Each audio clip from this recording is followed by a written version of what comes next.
why your salary never keeps up with inflation.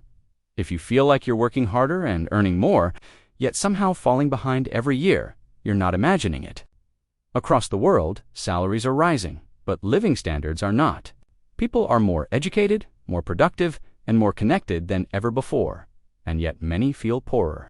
This is not a coincidence, and it is not the result of personal failure. It is structural. To understand why your salary never keeps up with inflation, we need to look beyond simple explanations and examine how modern economies actually work. Most people were taught that as economies grow and companies become more productive, workers should naturally earn more. In theory, higher productivity should lead to higher wages, and for a long time, that relationship held true. But over the past few decades, that link has weakened, and in many countries, it has broken completely. Wages still rise from time to time, but they rise slowly. Prices, on the other hand, do not wait. Think about your own experience. You receive a salary increase, maybe 3 or 5%. At first, it feels like progress. But then rent increases, food becomes more expensive, transportation costs rise, utilities go up, and suddenly that raise disappears. In real terms, you are no better off than before, and in many cases, you are worse off. So why does this happen, even in growing economies? The answer begins with productivity. Productivity measures how much value workers produce, and with technology, automation, and digital tools, workers today produce far more than previous generations. A single employee can now do the work that once required several people. In theory, this should benefit workers, but in practice, it does not.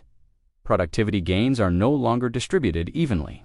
In the past, productivity growth translated into wage growth, and workers shared the benefits. Today, productivity still grows, but the gains flow primarily to shareholders, executives, investors, and owners of capital. Workers create more value, but receive a smaller share of it. This shift happened gradually through globalization, policy changes, and market restructuring. Global competition plays a major role. Companies are no longer limited to hiring workers from one country.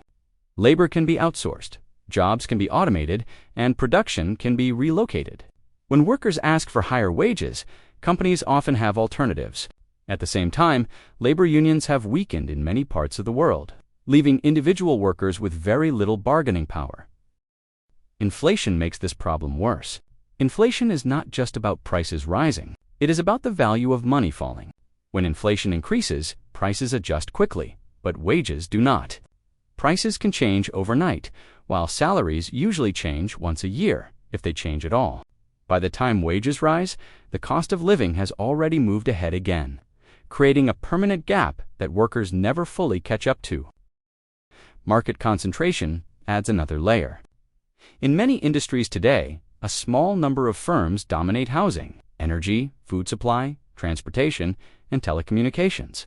When competition is limited, companies gain pricing power and can raise prices without losing customers. Workers, however, remain replaceable, and wages stay under pressure. Technology also plays a role.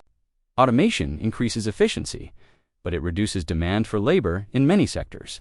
Even when new jobs are created, they often require specialized skills that not everyone can access, widening the gap between high earners and everyone else. Governments attempt to manage these pressures through interest rates and stimulus, but these actions often increase inflation without fixing wage stagnation. This is why personal budgeting alone often feels ineffective. You can work harder, save more, and plan carefully, yet still feel stuck. The issue is not effort, it is structure. Modern economies reward capital more than labor, and until that balance changes, most people will continue to feel poorer despite doing everything right. These trends are unlikely to reverse quickly.